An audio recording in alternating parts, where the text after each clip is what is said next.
Hello. So sorry about the creepy attic. Uh, House flooded like a week ago while me and my wife were on vacation. So I get to do my studies up in the attic where there's really not much talking and it's pretty quiet. So sorry for the weird stuff in the background. But getting back to Romans 6:15 through 23 and the question of how does researching the background of the Roman culture and slaves in society interpret it will affect the interpretation of this passage. I think it's safe to say one thing that Paul, having Roman citizen himself, um, if you wanted to communicate something effective to the Roman believers, I would say that Paul would be the guy uh, to know how to, I guess, reach them effectively. And so he uses the illustration in the phrase sin, right, or the word sins, and obeying and servanthood. So from the info that I've researched about Roman society and slaves is that it was pretty common back then, of course. There were 7.5 million slaves back at that time. And so, and in Roman society, the experience of slaves varied depending on their master and the work assigned. So some of them, the masters back then, they treated their slaves like crap, and they were disciplined ruthlessly for just minor mistakes, while others, they treated their slaves nice. And sometimes I think there was even a law that I saw that maybe later on, but made slaves pretty much, fair treatment and equal with their masters. Um, and then another thing that I found was for slavery and freedom. Um, it was I guess I don't know if it was common or not, but there were times where slaves were freed by their masters, especially in the urban households.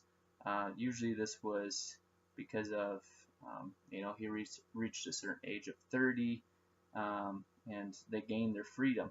And usually when they gained their freedom, they gained Roman citizenship, right? Um, which is cool.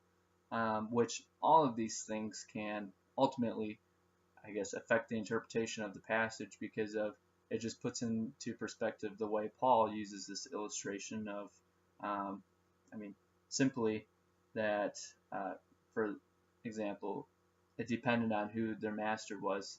I guess that affected the way that they were treated, right?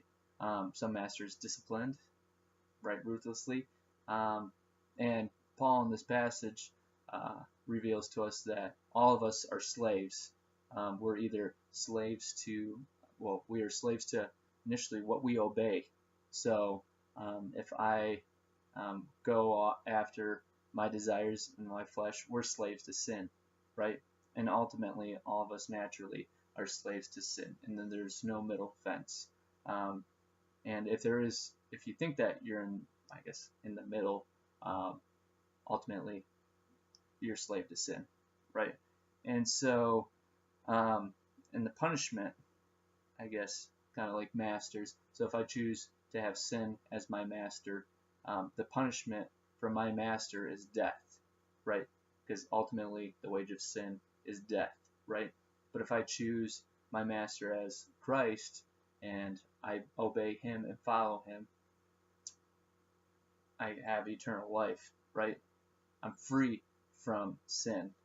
And so, and that kind of, I guess, explains a little bit more of, you're either a slave to sin or you're either a slave to Christ.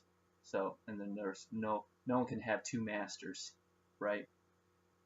So, ultimately, and figuring out the background info on slavery and freedom, right? How slaves sometimes gain their freedom.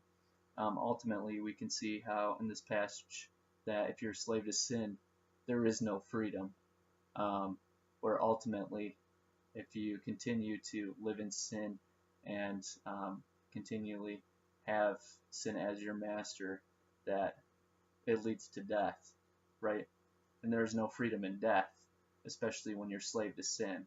But where if you have Christ as your master, there is freedom. There's freedom from sin. There's freedom from that punishment of death, and ultimately, you get eternal life, which is not really, I don't think, is a punishment.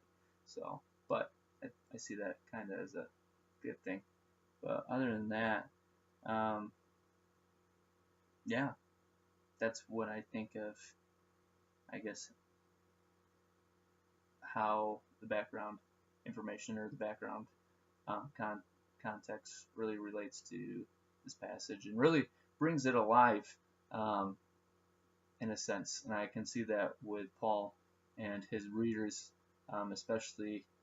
It may be confusing to us, but back then, his readers probably, man, they probably understood completely where Paul was coming from, and they understood his message, that what he was trying to communicate. So that's pretty much what I got. So sorry for the long video because it's at 6:25 because I like to talk. See ya.